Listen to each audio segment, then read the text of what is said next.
அரசாணை 56 செயல்படுத்து செயல்படுத்து செயல்படுத்து செயல்படுத்து.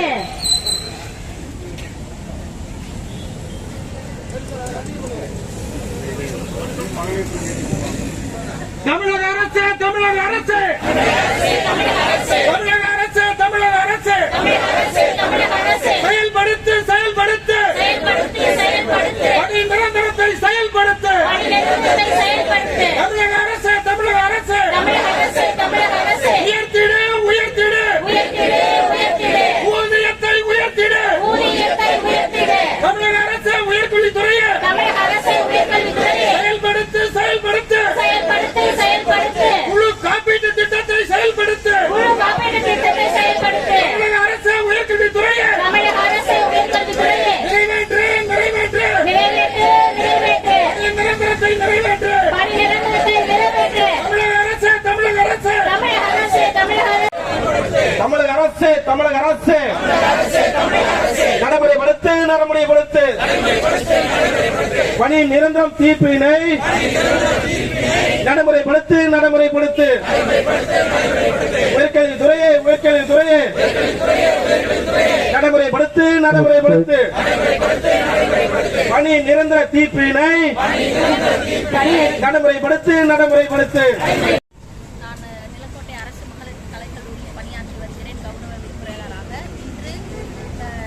நாங்கள் அனைவரும் கௌரவ விரிவுரையாளர்கள் அனைவரும் நலச்சங்கம் சார்பாக அரசின் கவனத்தை ஈர்க்கும் பொருட்டு பெருந்திரள் முறையீடு என்ற கவனத்தை ஈர்க்கும் பொருட்டு இங்கு கூடியிருக்கிறோம். தோராயமாக 1800 கௌரவ விரிவுரையாளர்கள் பங்கேற்று வருகின்றனர். எங்களது மேலான கோரிக்கை நீண்ட காலமான கோரிக்கைகளான பணி நிரந்தரம், ஊதிய உயர்வு மற்றும் பணி பாதுகாப்பு ஆகியவர்களை முன்வைத்து இன்று அரசுக்கு நாங்கள் கவனத்தை ஈர்க்கும் பொருட்டாக இங்கு கூடியிருக்கின்றோம். எங்களது அரசு கவனத்தை ஈர்த்து எங்களுக்கான பாதுகாப்பினையும் ஊதிய உயர்வினையும் பணி நிரந்தரம் ஆகியவற்றையும் வழங்கும் என்ற நம்பிக்கை உள்ளது. மேலும் மகப்பேறு விடுப்பு இல்லாமல் குழு காப்பீட்டு திட்டம் எதுவும் எங்களுக்கு இதுவரை கொடுக்கப்படவில்லை. அதையும் வேண்டி இங்கே நாங்கள் இந்த போராட்டத்தை கவனஈர்ப்பு போராட்டத்தை நடத்துவோம்.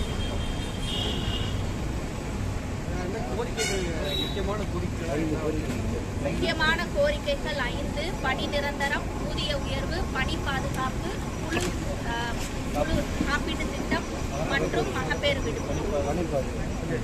இது குறித்து பேச அமைச்சர்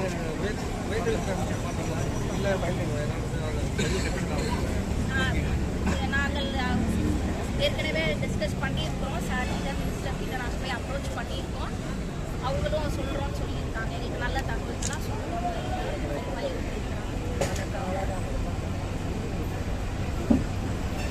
அதை காலதாமதப்படுத்தாமல் விரைவுபடுத்தி எங்களது கோரிக்கைகளை நிறைவேற்றுவதற்கு அரசுக்கு கேட்டுக்கொள்கிறோம்.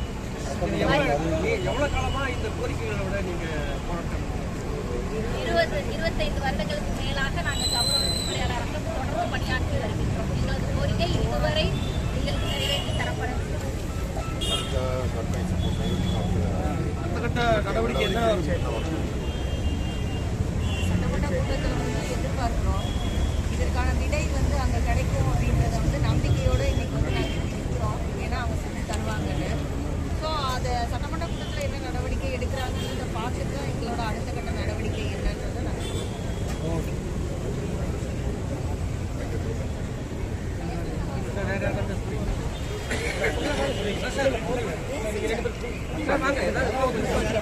நாங்கள் கருத்துக்கள் அவங்க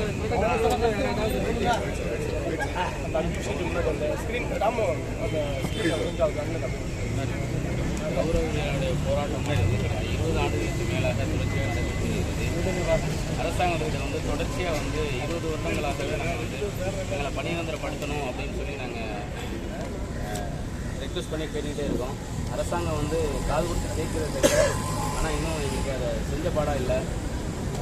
தற்போதைய திமுக அரசாங்கம் 2006, 2011, 2016, 2021, 2026 ஒவ்வொரு சட்டப்பேரவை தேர்தல் அறிக்கையிலும் கௌரவர்கள் பணிநிரந்தரம் செய்யப்படுவார்கள் என்று தேர்தல் அறிக்கையில் மட்டுமே வந்து சொல்லிட்டு இருக்காங்களே தவிர, ஆனால் அதை இன்ன வரைக்கும் எங்களுக்கு நிறைவேற்றி தந்த பாடம் இல்லை. அதன் பொருட்டு இந்த கவன ஈர்ப்பு ஆர்ப்பாட்டத்தை இந்த ஆண்டு வச்சிருக்கோம்.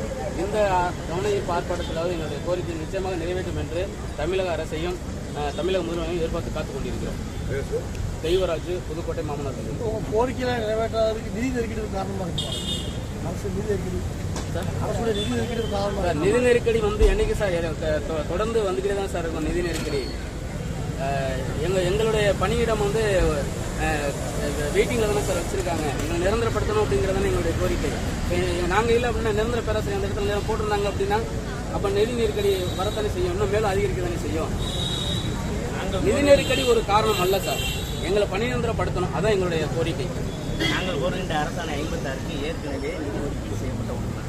கடந்த ஆட்சியிலே அதற்கான இது நிறைவேற்றப்பட்டு சட்டமன்றத்திலே அதற்கான தீர்மானம் நிறைவேற்றப்பட்டு 2020 அரசாணை 56 வெளியிடப்பட்டு சான்றிதழ் செல்வதற்கெல்லாம் 1146 மணிநிலையங்களுக்கு நாங்கள் சென்னை வந்தோம்.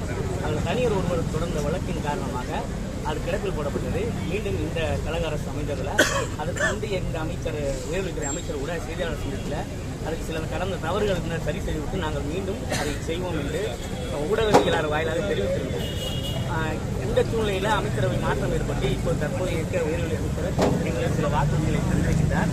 சொன்னதை மட்டும் செய்வது இந்த அரசு அல்ல, சொல்லாதையும் செய்யக்கூடிய அரசுன்னு சொல்கிறாங்க. அவர்கள் சொன்னதை தான் நாங்கள் செய்ய சொல்லி திரும்ப திரும்ப வலியுறுத்திருக்கிறோம். தமிழகம் முழுவதுக்கும் உள்ள 25 ஆளுக்கு மேலாக இருக்கின்ற ஒரு போராட்டம். இந்த போராட்டத்துக்கு ஒரு விடியலை தர வேண்டும் என இந்த போராட்டத்தில் கவன ஈர்ப்பு பெருந்திரள் ஆர்ப்பாட்டத்தின் மூலமாக கேட்டுக்கொள்கிறோம்.